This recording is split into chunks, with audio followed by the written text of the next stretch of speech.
ఏపీకి పెట్టుబడులే లక్ష్యంగా సింగపూర్లో పర్యటిస్తోంది CM Chandrababu team. AP Singapore business ఫోరంలో పాల్గొన్న ముఖ్యమంత్రి రాష్ట్రంలో పెట్టుబడులకున్న అవకాశాలను వివరించారు.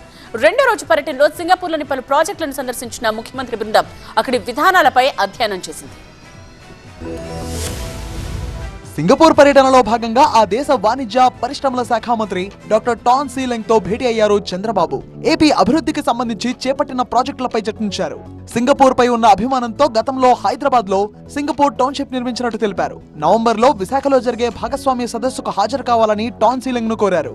మానవ వనరులు, సైన్స్ అండ్ టెక్నాలజీ, ట్రేడ్ రంగాలలో సింగపూర్ భాగస్వామ్యం అవసరమన్నారు Chandrababu.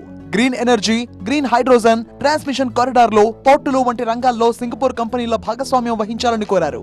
Green energy, subsea cable రంగంలో ఏపీతో కలిసి పనిచేసేందుకు ఆసక్తిగా ఉన్నామని చెప్పారు సింగపూర్ మంత్రి టాన్ సీలెంగ్.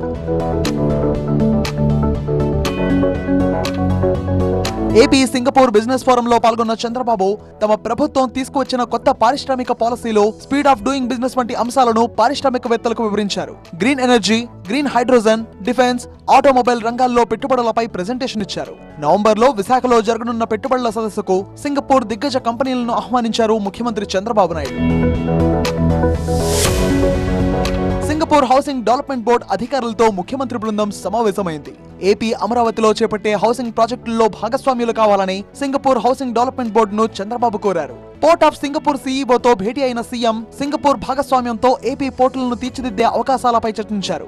ఏపీ పోర్టుల్లో ఆపరేషన్స్, కార్గో హ్యాండ్లింగ్ వంటి అంశాల్లో ఆటోమేషన్, ఏఐ టెక్నాలజీని వినియోగించాలని భావిస్తున్న ప్రభుత్వం ఆ మేరకు సింగపూర్ విధానాలు ఉపయోగపడతాయి అన్న అంశంపై అధ్యయనం చేసింది.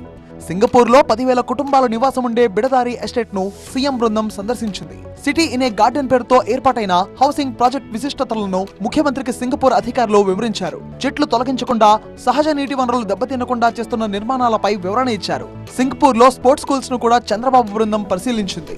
సీఎం చంద్రబాబు వెంట బ్యాడ్మింటన్ కోచ్ పుల్లెల గోపీచంద్, మంత్రులు, ఏపీ అధికారులు ఉన్నారు.